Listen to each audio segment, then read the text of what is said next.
Cara, é legal essa possibilidade de fazer esse espetáculo, porque é mais um presente, né? Que o Paulo César Pinheiro coloca aí pro povo brasileiro. Porque eu acho que toda vez quando alguém conta ou reconta uma história, a gente conserta alguma coisa. A gente pode reparar alguma coisa quando a gente reconta.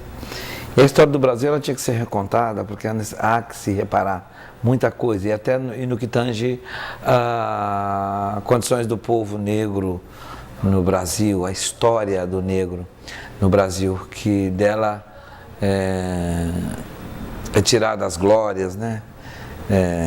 As glórias só ficaram para os brancos.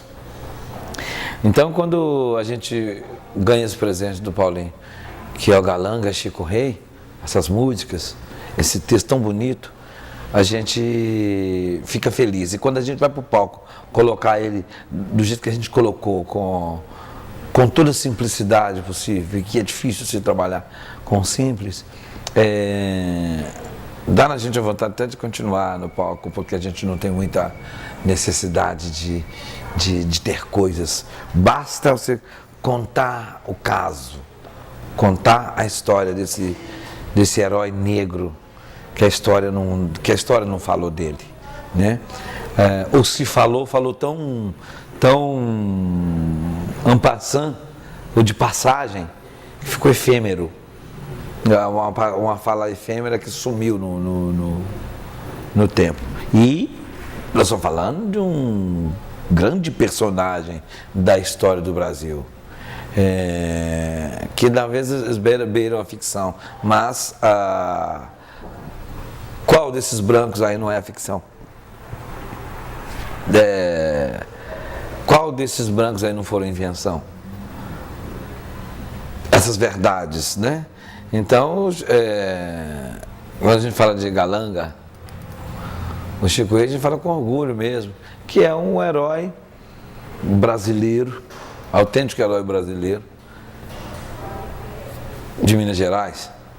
Como você tem um grande herói do Zumbi dos Palmares, de Alagoas, né? Temos o Dragão do Mar, lá no Maranhão, e assim vai. Hoje, quando eu lembro do Paulinho no início, né?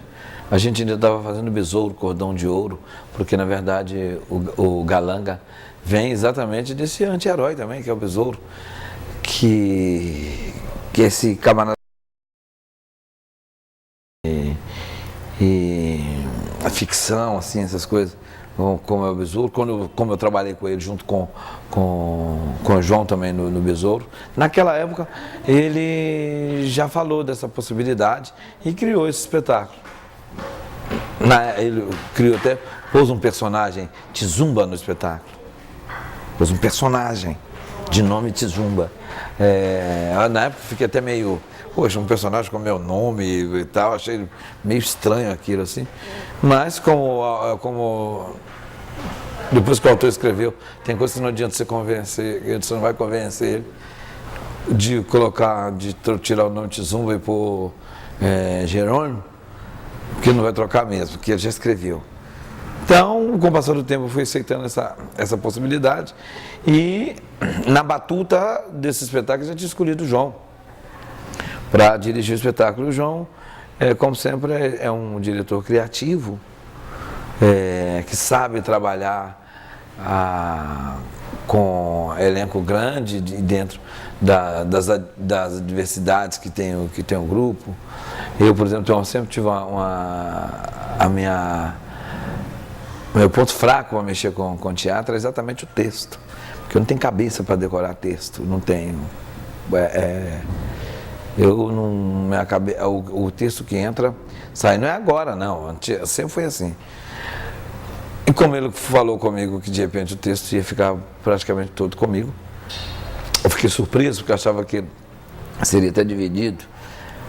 Eu falei, vamos embora, vamos fazer, já estava na hora, a gente não podia parar.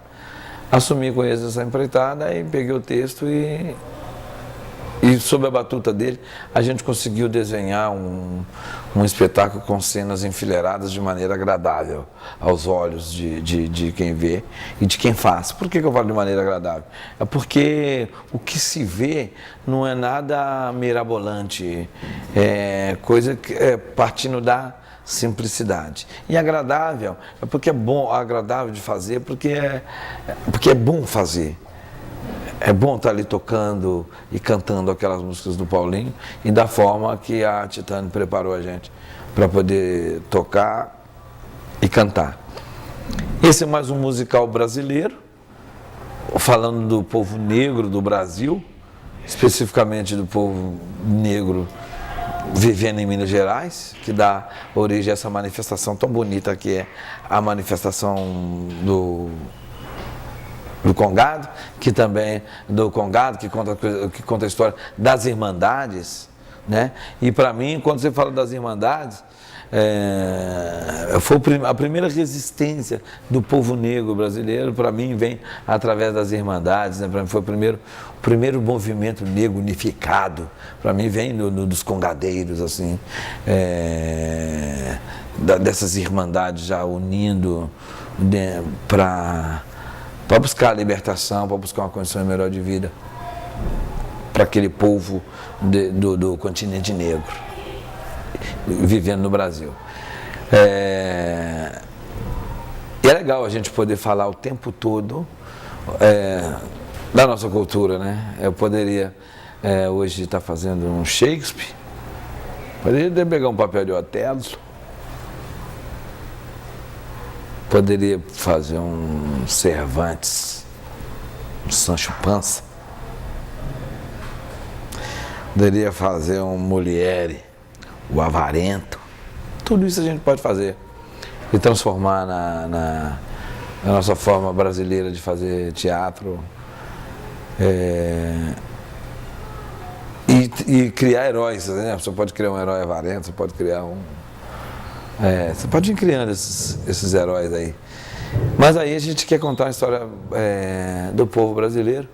Por isso é legal poder estar com o Galanga Chico Rei. Que a história não é uma história fácil de contar, porque no fundo é uma saga, né? É uma travessia de um continente para o outro, é uma travessia de uma longa história sofrida, né? de todo um povo. E quando eu falo de uma história sofrida, o João das Neves conseguiu criar um espetáculo sem ficar mostrando só o sofrimento do povo negro, mostrando a vitória desse povo, mostrando a capacidade de inteligência desse povo, mostrando a capacidade não só artística, dançante, cantante, mas a inteligência mesmo, a sabedoria do povo negro, a maledicência, essa malandragem positiva, se pode se dizer assim, a título de buscar a sobrevivência. No caso de Galanga, não só a sobrevivência dele, mas de todos que o cercavam, ele trabalhou para isso. Então é bom a gente contar e recontar a história do povo negro brasileiro, dos heróis negros brasileiros, como Zumbi dos Palmares, Dandara, Galanga, Besouro e por aí outros tantos que a gente tem. Exatamente para a gente conseguir para buscar uma igualdade racial nesse país, nós vamos ter que desenterrar todos os nossos heróis. Porque enquanto os nossos heróis estiverem mortos, esquartejados, sem vitória, sem nada, não avança. Um povo com herói morto e de herói esquartejado, não avança. Herói, mesmo é aquele que voa, aquele que vai longe. Então eu vejo isso no Galanga, esse grande herói das terras de Minas Gerais, esse grande minerador inteligente, culto, tinha cabeça boa para matemática, para geografia, para mineração, para tudo assim. Viva Galanga!